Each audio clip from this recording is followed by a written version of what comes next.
Gold trusted gold buyers మీరు తాకట్టు పెట్టిన బంగారాన్ని విడిపించి ఈ రోజు ఉన్న మార్కెట్ ధరకు కొనబడును. ఈ కాంప్లిమెంట్స్ అన్నిట్లో ఇంపాక్ట్ఫుల్ కామెంట్ అని దేన్ని ఫీల్ అవుతారు మీరు? చంద్రబోస్ గారి పాట విని నాకు ఒక వాయిస్ మెసేజ్ పెట్టారు.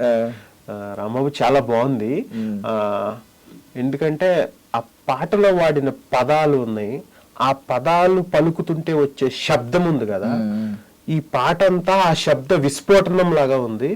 నువ్వు మ్యూజిక్ తీసేసి లిరిక్ ని చదువుకుంటూ వెళ్ళినా సరే ఏదో ఒక చిన్న ఇంపాక్ట్ ఉంది. ఇక దానికి కీరవాణి గారు మ్యూజిక్ తోడేపటికి పాట ఎక్కడో ఉంది.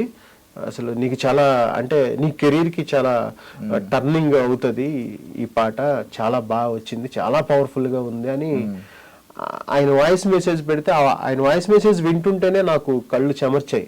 ఆయన ఆస్కార్ విన్నర్, ఒక ఆస్కార్ విన్నర్ మ్యూజిక్ లో పాట రాసాం, ఒక ఆస్కార్ విన్నర్ది ఫస్ట్ కాంప్లిమెంట్ వచ్చింది. నేను అసలు సాంగ్ కూడా ఆయనకి పంపలేదు చంద్రబోస్ సార్కి, ఆయన ఎక్కడో విని నాకు ఆ వాయిస్ మెసేజ్ చేశారనమాట. అది బెస్ట్ కాంప్లిమెంట్ నాకు.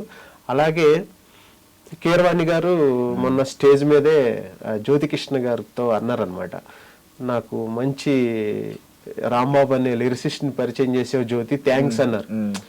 అసలు అంతకంటే ఏం కావాలి మనకి, అది అది అది ఇంకో వేరే లెవెల్ కాంప్లిమెంట్. అది కానీ రూట్ చూసుకుంటే అండి, మీరు అడగండి అమ్మాయిని పెట్టదంటారు, మీరు అవి అడగకుండా ఉండుంటే ఎందుకులే బాగోదులే అని వదిలేసి ఉంటే ఈ రోజు ఇదంతా జరిగింది. నేను వదలలేదు.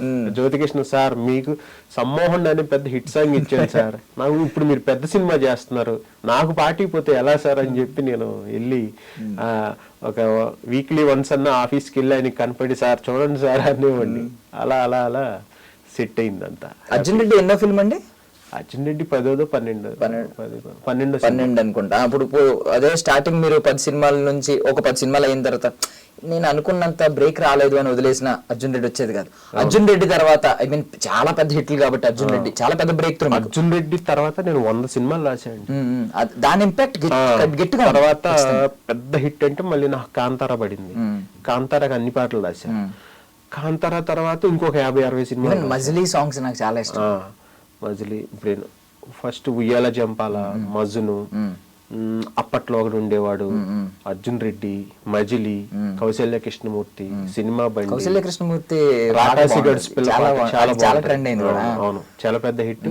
ఆడపిల్లలు ఉన్న ప్రతి వాళ్ళు పాట పెట్టుకుంటా ఉంటారు, ఆడపిల్లల ఫోటోలు వేసి బ్యాక్గ్రౌండ్ లో ఈ సాంగ్ ప్లే చేసుకుంటూ ఉంటారు. ఉంటది. సినిమా బండి అని ఒకటి రాజు డీకే వాళ్ళది, అది మంచి హిట్ అయింది. తర్వాత వరుడు కావాలని సితారా ఎంటర్టైన్మెంట్స్ లో తెలుసు, అందులో కోలకళ్ళే అని ఒక పాట ఉంటది, చాలా బాగుంటుంది. తర్వాత కోట బొమ్మలు అని గీత,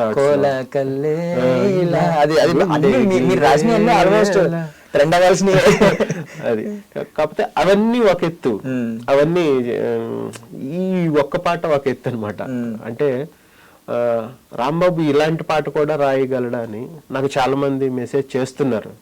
తమ్ముడు నువ్వు అసలు ఇలాంటి పాట రాస్తావని అనుకోలేదు, ఇప్పుడు మేము ఏదో వేటూరు గారు, సీతారాం శాస్త్రి గారు అయితే రాయగలరు అనుకుంటున్నాము, కానీ బాగా రాసావంటే నాకు అంటే వాళ్ళతో పోలుస్తున్నారని కాదు, వాళ్ళు తప్ప ఇలాంటి పాటలు ఎవరు రాస్తారు అనుకున్నా మేము, కానీ బాగా కుదిరాయి, పదాలు బాగా కుదిరాయి అని చెప్తుంటే చాలా పెద్ద పెద్దలు చాలా హ్యాపీ. ఫీలింగ్ ఏంటంటే అండి, ఈ సాంగ్ ఉంది కదా అసురహరణం, ఖచ్చితంగా హననం సారీ ఈ నెక్స్ట్ రానున్న ఎలక్షన్స్ లో most trending off screen means ఈ విజువల్స్ కాదు, పొలిటికల్ విజువల్స్ బాగా ట్రెండ్ సాంగ్ ఇదే అవుతుంది అని దట్ ఫీలింగ్ అండి. హ్యాపీ, ఎందుకంటే ఎలాగైనా పాట జనాల్లోకి వెళ్ళి ప్రాచుర్యం పొందటమే రచయితలకి ఎంకరేజ్మెంట్ కదా, అది జరిగితే హ్యాపీ. ఇప్పటికీ ఆల్రెడీ వెళ్ళింది, ఫ్యాన్స్ అందరికీ నచ్చింది, సినిమా ఇండస్ట్రీ వాళ్ళకి కూడా నచ్చింది. ఎందుకంటే మనం ఇండస్ట్రీలో ఉంటాం కదా, ఏదన్నా పాట వచ్చినప్పుడు ఏముందలే మామూలుగానే ఉంది కదా, అందరూ చేసినట్టే చేసే ఉంటారు. కానీ ఈ పాట విషయంలో చాలా మంది సినిమా వాళ్ళు కూడా, డైరెక్టర్లు కూడా నాకు చాలా మంది మెసేజ్ పెట్టారు, ரொம்ப బాగా రాసి పదాలు బాగా కుదిరాయి, చాలా బాగుంది, అసలు వింటుంటేనే చాలా అసలు ఎదలా ఉంది అన్నారు. నీకు అదే ఫీలింగ్ పవన్ కళ్యాణ్ గారు కూడా మొన్న చెప్పారు, అంటే ఈ పాట వింటే పౌరుషంతో లేచి ఏదో ఒకటి సాధించాలి అనే ఒక ఉత్సాహాన్ని క్రియేట్ చేసింది పాట అని చెప్పారు మొన్న కలిసినప్పుడు. అది 50 సార్లు విన్నారంట ఆయన ఈ పాట, అంత నచ్చిందంట ఆయనకి. పవన్ కళ్యాణ్ గారికి అంత నచ్చేటట్టు నేను పాట రాయటం, దాన్ని కీరవాణి గారు మొత్తం అసలు అంటే ప్రపంచం మొత్తం మెచ్చుకునేటట్టు మ్యూజిక్ చేయటం అనేది ఈ పాటకి జరిగింది. కొంతమంది ఏమనుకుంటారంటే మేబీ ఆయన పాటే కదా అందుకని ఎక్కువ సార్లు వినుంటారు అనుకోవచ్చు. బట్ ఆయన చాలా ఇంటర్వ్యూలో చెప్పింది ఏంటంటే నా సినిమాలు నేను చూసుకోనని చెప్తారు. ఆయనకి ఇంట్రెస్టే ఉండదు. బట్ నిజంగా ఒక పాటని 50 సార్లు విన్నారంటే ఎంత నచ్చి ఉండాలో. సీరియస్లీ విన్నారు. మొన్న స్టూడియోకి వచ్చి అందరిని అప్పుడు కూడా పాట ప్లే చేస్తే ఆయన అసలు ఎలా ఇప్పుడు ఆ పాట గురించి మిమ్మల్ని కలవాలని వచ్చారా ఇంటెన్షనల్ గా? పాట విన్న తర్వాత కీరవాణి గారిని కలవాలని వచ్చారు. ఆ పాట విని కీరవాణి గారిని కలవాలని వచ్చారు. నేను రాశాను కాబట్టి నన్ను కూడా పిలిచారు అనమాట. 1 గంట టైం స్పెండ్ చేశారు. చాలా అంటే లైఫ్ లో మర్చిపోలేనిది అనమాట. ఎందుకంటే కీరవాణి గారితో, పవన్ కళ్యాణ్ గారితో, ఏఎం రత్నం గారితో వీళ్ళ ముగ్గురుతో 1 గంట టైం స్పెండ్ చేయటం అనేది నా లైఫ్ లో నేను మర్చిపోలేని విషయం. అలాగే ఎలా అయితే అంచనాలు పెట్టుకున్నారో ఆ అంచనాల్ని ఈ పాట రీచ్ అయింది. మా టీం అంతా చాలా చాలా హ్యాపీ. ఎందుకంటే ఈ సినిమా లెవెల్కి తగ్గ పాట, ఒక హైప్ క్రియేట్ చేయటం కోసం చేసిన పాట, అది బాగా జనాల్లోకి వెళ్ళి ఇప్పుడు సినిమా కూడా బాగా జనాల నోళ్ళలో నలుగుతుంది. అంటే ఆబ్వియస్లీ పవన్ కళ్యాణ్ సినిమా అంటేనే ఒక అందరిలో డిస్కషన్ ఉంటది. ఈ పాట వచ్చిన తర్వాత అంటే కొంచెం సినిమా లేట్ అయిందనే ఒక ఫీల్ ఉంది కదా, అది పోయింది. అది పోయి ఇప్పుడు మంచి ట్రెండింగ్ లోకి వచ్చింది. అంటే నిజంగా ఇది శుభసూచకం. ఏంటంటే కొంచెం ఫ్యాన్స్ కొంచెం హర్ట్ అయి ఉన్నారు. అవును, ఏంటి ఏంటి ఏంటి ఎంతకాలం ఇంకా ఎంతకాలం అనే ఆలోచన. నాకు చాలా మంది ఒక 2-3 డేస్ ముందు ఈ వీడియో వచ్చింది కదా, పవన్ కళ్యాణ్ గారు కలిసినట్టు నేను రాసినట్టు తెలిసింది జనాలకి. అన్న మేము చాలా హోప్స్ పెట్టుకున్నాము, ఈ పాట ఏదన్నా తేడా ఉంటే నువ్వు అయిపోతావు అన్నట్టుగా సరదాగా చాలా మంది అన్నారు అన్నమాట ట్విట్టర్ లో, వాటిలో ఇట్లో.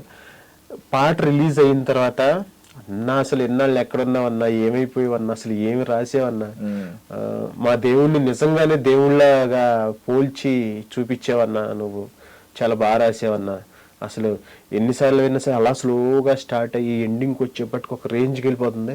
మళ్ళీ అప్పుడే అయిపోయింది ఏంటని చెప్పి మళ్ళీ పెట్టుకుని మళ్ళీ చూస్తున్నాము, అలా రిపీటెడ్గా వింటున్నామన్నా అని చెప్పి చాలా మంది మెసేజ్ చేశారు.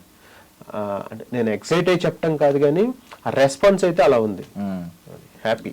ఎస్, అంటే ఇప్పుడు basically pan India, pan world సినిమాలు ఎన్నైనా రావచ్చు కానీ బకెట్ లిస్ట్ లో పవన్ కళ్యాణ్ గారు అనేది అతీతం. ఈ రెండింటికి కూడా అతీతం. అదొక లిస్ట్ ఉంటుంది ఎవరికైనా కూడా, ఇది ఫుల్ఫిల్ చేయాలి అనే లిస్ట్. మీరైతే ఎర్లీగా ఫుల్ఫిల్ చేశారు. అంటే నెక్స్ట్ ఆయన ఎన్ని సినిమాలు చేస్తారో కూడా మనకి అంచనా వేయలేకపోతున్నాం కదా, ఆయనే చెప్పట్లేదు ప్రాపర్ గా. సో మీరు ముందే చేసేసుకోవడం అనేది ఒక ప్రాపర్, అంటే మీకు ఒక హ్యాపీ అచీవ్మెంట్. అది డ్రీమ్ ఫుల్ఫిల్ అయింది.